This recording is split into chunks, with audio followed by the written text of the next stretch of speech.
মাঝে মাঝে আল্লাহ আমাদেরকে দুঃখ কষ্ট দিয়ে পরীক্ষা করতে চান, এগুলো আমাদের জন্য খারাপ নয়।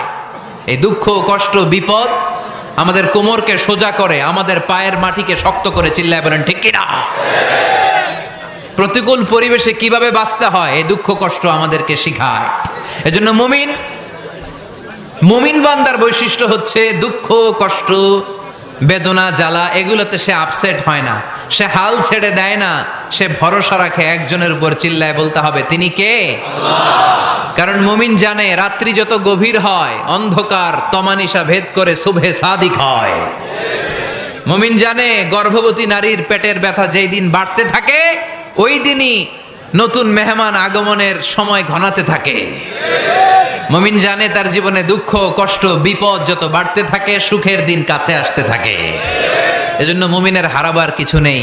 ইন্না মাআল উসরি ইউসরা, ইন্না মাআল উসরি ইউসরা। নবী হে, কষ্টের পরেই আছে আনন্দ, দুঃখের পরেই আছে সুখ। আপনি সমস্যায় পড়েছেন, ওই সমস্যার সমাধানও আছে না নাই? এই পৃথিবীতে এমন কোন সমস্যা আছে যেটা সমাধান নাই? কথা বলেন। সমস্যা তৈরি করেছে কে? আবার সমাধানও দিয়েছে কে? Allah doesn't create a lock without its key. Allah কখনো চাবি না বানাইয়া ওইটার তালা বানায় নাই। কথা কন। তালাও যেহেতু আছে ওই তালার চাবিও বানিয়েছে কে? মা আনজালাল্লাহু দাআন ইল্লা আনজালাল্লাহু লাহু শিফা। আল্লাহ দুনিয়ায় এমন কোন রোগ পাঠায় নাই যেই রোগের ঔষধ বানায় নাই, এমন কোন রোগ নাজিল করে নাই যেই রোগের কোন চিকিৎসা বানায় নাই, হয়তো সেটা আবিষ্কার হয় নাই। অনেকে ক্যান্সারের কথা বলতে পারেন যে হুজুর ক্যান্সার এমন রোগ, এই ক্যান্সার তার নাই কোনো অ্যান্সার, কিন্তু বিজ্ঞানীরা বলতেছে এটারও অ্যান্সার আবিষ্কৃত হচ্ছে। সুবহানাল্লাহ কইবেন না? কিছু কিছু ক্ষেত্রে হয়েও গিয়েছে। এজন্য দুঃখের পরেই আছে সুখ, কষ্টের পরেই আছে আনন্দ। এই দুনিয়াটাই এরকম, কষ্টের পরই আনন্দ। দেখবেন তারাবির নামাজ 20 রাকাত পড়তে কষ্ট লাগে না? কোমরে ব্যথা, হাঁটুতে ব্যথা, কিন্তু 20টা রাকাত যখন শেষ করে মসজিদ থেকে বের হই একটা আনন্দ আছে না নাই? কষ্ট করে পরীক্ষার জন্য প্রিপারেশন নিলেন আপনি কয়েক মাস, কিন্তু ফলাফল যখন ভালো হয় তখন একটা আনন্দ আছে না নাই? সারাদিন রোজা রাখলেন রমজানে, কি কষ্ট, তৃষ্ণায় গলা ফেটে যায়, কিন্তু ইফতারির সময় যখন রুহাবজা শরবতটা খাই কেমন লাগে? একটা আনন্দ আছে না নাই? এজন্য আল্লাহ বললেন فإن مع العسر يسرا إن مع العسر يسرا। ও নবী, কষ্টের দিন মক্কায় অল্প কিছু দিন, মদিনাতে আনন্দের দিন অপেক্ষা করছে। আমাদের জীবনে যদি দুঃখ কষ্ট আসে আমরা ধৈর্য ধরবো, তাওয়াক্কুল করবো একজনের উপর, তিনি কে? কারণ আমরা বিশ্বাস করি কষ্টের দিন এটা চিরকালের জন্য নয়, সামনে আনন্দের দিন আমাদের জন্য সেট করে রেখেছে কে? তাহলে আমরা সূরাতুল ইনশিরাহ থেকে 3টা নিয়ামতের বর্ণনা শুনলাম, বিশ্বনবীকে কি সান্ত্বনা দেয়া হলো সেটা শুনলাম। এবার 2টা গাইডলাইন শুনে তাফসীর আমরা শেষ করব। শুনতেছেন? কষ্ট হচ্ছে? উঠা বসা করতেছেন কেন? উঠলেন কারা কারা? শেষ করে দিব? দোয়া করে দেই। কি গাইডলাইন দিলেন শুনবেন? কে কে শুনবেন না হাত তোলেন।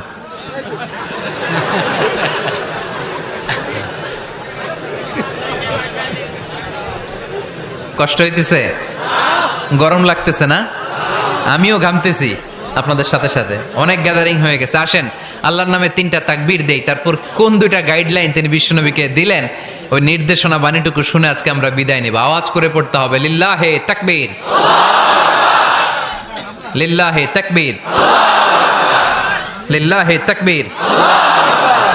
গাইডলাইন নাম্বার 1, ফাইদা ফারাগতা ফানসাব।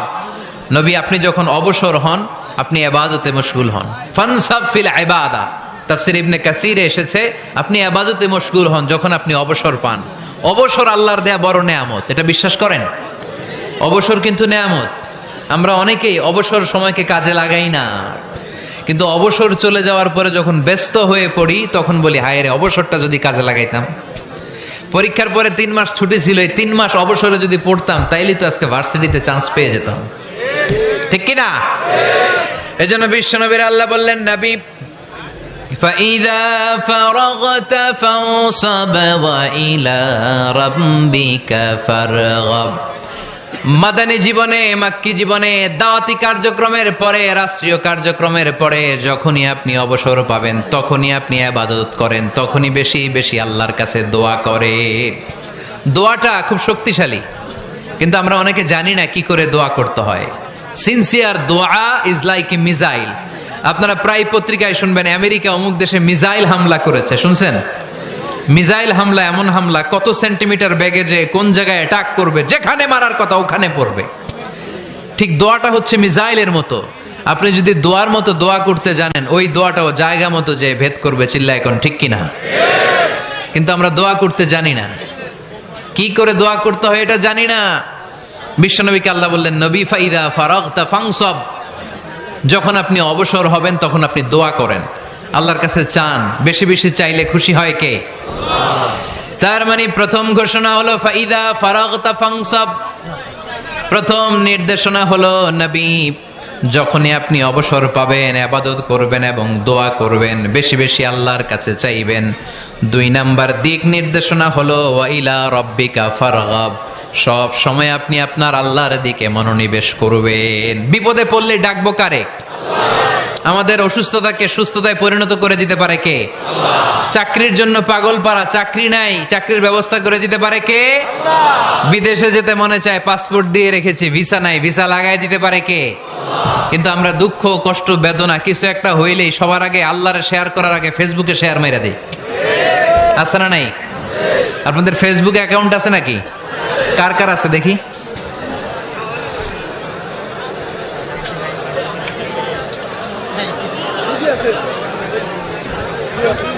আছে আছে।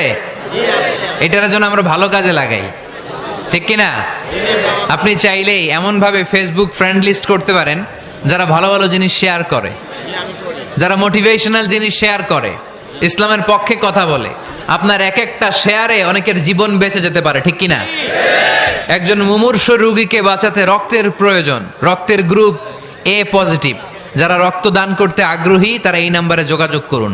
ফেসবুকে মাঝে মাঝে এরকম নিউজ আসে না নাই? আপনি just you put down in share, শেয়ারের মধ্যে একটা পুট করে দিলেন, একটু শেয়ার মেরে দিলেন, ছড়িয়ে পড়লো হাজার হাজার ফেসবুক ফ্রেন্ডদের কাছে। তাদের অনেকে ব্লাড দিতে আগ্রহী, সে তাড়াতাড়ি যে সেখানে ব্লাড ডোনেট করে আসলো। আপনার একটা শেয়ারের কারণে বেঁচে গেল অনেকগুলো প্রাণ। চিল্লা এখন ঠিক কিনা? রক্তদানের মতো শ্রেষ্ঠ ইবাদত হতে পারে? আমরা মনে করি শুধু জিকিরি ইবাদত, আমরা মনে করি শুধু নামাজি ইবাদত। রক্তদান, এক ব্যাগ রক্ত থেকে অনেক মানুষকে বাঁচানো যায়। এর মধ্যে আছে হিমোগ্লোবিন, এর মধ্যে আছে প্লাটিলেট, আছে প্লাজমা। রক্তে একটা উপাদান আছে প্লাজমা, নাম শুনছেন? আগুনে পোড়া রোগীকে বাঁচাতে এই প্লাজমা লাগে। হসপিটালের বার্ন ইউনিটে যেয়ে দেখবেন মানুষ কিভাবে চিল্লায়। নুসরাত নামে একটা মেয়ে মারা গেল না? এক বদমাইশের কবলে পড়ে মারা গেল না? তাকে আগুন জ্বালিয়ে দেয়া হয়েছিল তার গায়ে, তার প্লাজমা গুলো জ্বলে গিয়েছিল। আগুনে পোড়া রোগীর যে কি কষ্ট, একটু দেখার জন্য হসপিটালের বার্ন ইউনিটে যাবেন, দেখবেন যে কি কষ্টে আছে তারা। এই প্লাজমা গুলোকে অনেক সেন্টিগ্রেড তাপমাত্রা নামিয়ে ঠান্ডা করে দেহে পুশ করা হয়। আপনার এক ব্যাগ রক্ত থেকে প্লাজমা আলাদা করা হবে, প্লেটলেটস আলাদা করা হবে, হিমোগ্লোবিন আলাদা করা হবে, শ্বেতকণিকা, লোহিত কণিকা আলাদা করে অনেকগুলো মানুষ বেঁচে যাবে। এজন্য ফেসবুক থাকাটা দোষের কিছু না, তবে ভালো কাজে আমরা ব্যবহার করব, ঠিক কিনা? আপনার ফেসবুক শেয়ারিং আপনার জান্নাতি বানাতে পারে, আর আপনার ফেসবুক শেয়ারিং আপনার জাহান্নামের লাকড়ি বানাতে পারে। চিল্লায় বলেন ঠিক কিনা? So the decision is yours. সিদ্ধান্ত আপনাকে নিতে হবে, আপনি কিভাবে করবেন। যে কোনো বিপদে ওয়া ইলা রাব্বিকা ফারগাব, কোনো দিকে মনোনিবেশ না করে কার দিকে মনোনিবেশ করব? যে কোনো বিপদ আপদ ফেসবুকে শেয়ার করার আগে শেয়ার করব কার কাছে? আমাদের যার যা লাগে আল্লাহ সবও যদি দিয়ে দেয়, আল্লাহর ধনভাণ্ডারের 1 ইঞ্চিও কমবে? হাদিসে কুদসিতে আল্লাহ বললেন, লাউ আন্না আউওয়ালাকুম ওয়া আখিরাকুম ওয়া ইনসাকুম ওয়া জিন্নাকুম, পৃথিবীর সব জিন, পৃথিবীর সব মানুষ বিশাল মরুভূমিতে দাঁড়িয়ে যদি আমার কাছে চাইতে শুরু করে, আল্লাহ এটা দাও, ওটা দাও, ওটা দাও, আমি আল্লাহ তোমাদের সব চাহিদাও যদি মিটিয়ে দেই, আমি আল্লাহর ধনভাণ্ডারের 1 ইঞ্চিও কমবে না। এজন্য চাইবো কার কাছে? বিপদে আপদে ভরসা করব কার কাছে? আর অবসরগুলোকে কাজে লাগানোর দরকার আছে না নাই? স্বাবলম্বী হওয়ার চেষ্টা করার দরকার আছে না নাই? ফাইন্নামা আল উসরি ইউসরা, ইন্নামা আল উসরি ইউসরা। নবী হে, কষ্টের পরেই আছে সুখ, দুঃখের পরেই আছে আনন্দ। সব সময় মানুষের সময় একরকম কাটে না। এজন্য আমরা তাওয়াক্কুল করতে চাই একজনের উপর, তিনি কে? যখন তোমার মন খারাপ হয় তুমি সূরা ইনশিরাহ তেলাওয়াত করো, কেননা সূরা ইনশিরাহর ভেতরে আল্লাহ এমন মোটিভেশনাল কথা রেখে দিয়েছেন, এমন ইন্সপায়ারেশন রেখে দিয়েছেন, আপনি পড়লেই আপনার হৃদয়টা শীতল হয়ে যাবে। এই সূরাটাকে আমরা 3 ভাগে ভাগ করব। এই সূরার প্রথম 4 আয়াতে আল্লাহ তাআলা বিশ্বনবীর প্রতি কি নেয়ামত দিয়েছেন সেটার বর্ণনা করেছেন। প্রথম 4 আয়াতে নেয়ামতের বর্ণনা, তারপরের 2 আয়াতে বিশ্বনবীকে দিয়েছেন সান্ত্বনা, আর শেষ 2 আয়াতে দিয়েছেন দিক নির্দেশনা। খেয়াল করে শুনেন, প্রথম 4 আয়াতে তিনি দিয়েছেন নেয়ামতের বর্ণনা, পরের 2 আয়াতে তিনি দিয়েছেন আমার প্রিয় নবীকে সান্ত্বনা, আর শেষ 2 আয়াতে তিনি বিশ্বনবীকে দিয়েছেন নির্দেশনা। দেখি মনে রাখতে পেরেছেন কিনা? প্রথম 4 আয়াতে নেয়ামতের বর্ণনা, পরের 2 আয়াতে সান্ত্বনা, শেষ 2 আয়াতে দিক নির্দেশনা। তার মানে প্রথম 4 আয়াতে মার্সি এন্ড দ্য বাউন্টিজ, পরের 2 আয়াতে condolence and consolation, and finally শেষ 2 আয়াতে গাইডলাইন। তো আসুন আমরা দেখি কি সান্ত্বনা দিল, কি নিয়ামতের বর্ণনা দিল। আল্লাহ বললেন, আলাম নাশরাহ লাকা সাদরাক, নবী হে, আমি কি আপনার হৃদয়কে উন্মোচিত করে দেইনি? আমি কি আপনার বক্ষদেশকে প্রশস্ত করার মাধ্যমে সত্যকে আপনার সামনে তুলে ধরিনি? বিল ঈমান ও বিনূরিল কোরআন, কোরআনের নূর দিয়ে আর ঈমান দিয়ে আপনার হৃদয়টারে প্রশস্ত করে দিয়েছে কে? ফামাই ইউরিদিল্লাহু আন ইয়াহদিয়াহু ইয়াশরাহ সাদরাহু লিল ইসলাম। যাকে আল্লাহ হেদায়েত দিতে চায়, যাকে আল্লাহ হেদায়েতের পথের পথিক বানাতে চায়, তার জন্য, ইসলামের জন্য তার হৃদয়টাকে আল্লাহ খুলে দেন। বিশ্বনবীর হৃদয়টা এরকম খুলে গেল। বিশ্বনবী টের পেলেন ইসলাম ছাড়া মানবতার মুক্তির আর কোনো সম্ভাবনা নাই। ইসলাম মানুষের মুক্তি নিশ্চিত করতে পারে। ইসলাম দিয়ে এই ঘুণে ধরা সমাজকে ঠিক করা যাবে। ইসলামকে যদি প্র্যাকটিস করা না যায়, তাহলে এই মজুদদারির যে সমস্যা বাংলাদেশে চলছে, এটাকে বন্ধ করা যাবে না। ইসলাম থেকে প্রেসক্রিপশন না নিলে চাঁদাবাজি বন্ধ হবে না, টেন্ডারবাজি বন্ধ হবে না, শুধু দুদকের অফিস থেকে বসে বসে দুর্নীতি দমন করা যাবে না। এজন্য ইসলাম থেকে প্রেসক্রিপশন নিতে হবে। আল্লাহ তাআলা বললেন, আলাম নাশরাহ লাকা সাদরাক, নবী হে, ইসলামের জন্য আপনার হৃদয়টাকে কি আমি খুলে দেইনি? সত্য কি আপনার সামনে আমি তুলে ধরিনি? আপনাকে আমি আলাম নাজআলকা আহলাল হিম্মা, আপনার কি হিম্মতওয়ালা আমি বানাইনি? ইসলাম যখন আপনার হৃদয়ে ক্লিয়ার, আপনি বিশাল শক্তির সামনে দাঁড়িয়ে হাজার মানুষের সামনে ইসলামের পক্ষে কথা বলবেন, আপনি কাউরে ভয় পাবেন না। চিল্লায় বলেন ঠিক কি না? এজন্য আল্লাহ বললেন, আলাম নাশরাহ লাকা সাদরাকা ওয়া ওয়াদা'না আনকা বিজরাকাল্লাযী আনকাদা যাহরাক ওয়া রাফা'না লাকা যিকরাক। সুবহানাল্লাহ পড়েন। নবী, আপনার হৃদয়টাকে আমি ইসলামের জন্য প্রশস্ত করে দিয়েছি। আপনি একেবারে সুনিশ্চিতভাবে বুঝতে পেরেছেন, জানতে পেরেছেন যে মানব সমস্যার সমাধান আছে শুধু ইসলামের ভেতরে। কিসের ভেতরে? এজন্য আমাদেরকে ইসলাম মানতে হবে। কি মানতে হবে? ইসলাম মানবো কতক্ষণ দেহে প্রাণ থাকে? ইসলাম মানবো কোনখানে? সবখানে। উত্তর দেন, ইসলাম মানবো কতক্ষণ দেহে প্রাণ থাকে?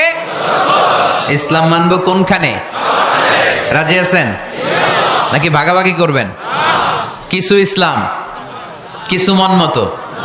মসজিদ, মাহফিল, মাদ্রাসা ইসলাম, আর গোটা দুনিয়াটা মন মতো। এরকম ভাগাভাগি করা যাবে না, খবরদার। ইসলাম মানবতার মুক্তির সোপান। বিশ্বনবী এটা নিশ্চিত হলেন। বিশ্বনবীর হৃদয়টারে উজালা করে দিল কে? আলাম নাশরাহ লাকা সাদরাক, হে নবী, আপনার হৃদয় কি আমি খুলে দেইনি? হৃদয় খুলে দেয়া মানে হৃদয়ের মধ্যে হিম্মত তৈরি করে দেয়া। সাইয়েদনা মূসা আলাইহিস সালাম এই দোয়াটা আল্লাহর কাছে করেছিলেন, রব্বি ইশরাহলি সাদরি ওয়া ইয়াসসিরলি আমরি, আল্লাহ আমার কাজ সহজ করেন, আমার হৃদয়টারে আপনি খুলে দেন। সাইয়েদনা মূসা আলাইহিস সালাম আল্লাহর কাছে চেয়েছেন আল্লাহ যেন হৃদয় খুলে দেয়, কিন্তু আমার নবী চাওয়ার আগেই আমার নবী হৃদয়টারে খুলে দিয়েছে কে? আল্লাহ। আবার অনেক মুফাসসিরিনে ইকরাম বলেছেন এখানে শারহে সাদর দ্বারা শাক্কু সাদর উদ্দেশ্য, মানে সিনা চাক। আমার নবীর জীবনে পুরো জিন্দেগিতে 3 বার সিনা চাক হয়েছিল। কয়বার? সিনা চাক মানে বক্ষ বিদীর্ণ করা, ইংরেজিতে বলে ওপেন হার্ট সার্জারি। কি বলে? আপনাদের এই এলাকায় কারো হয় নাই? শুনছেন না এটা?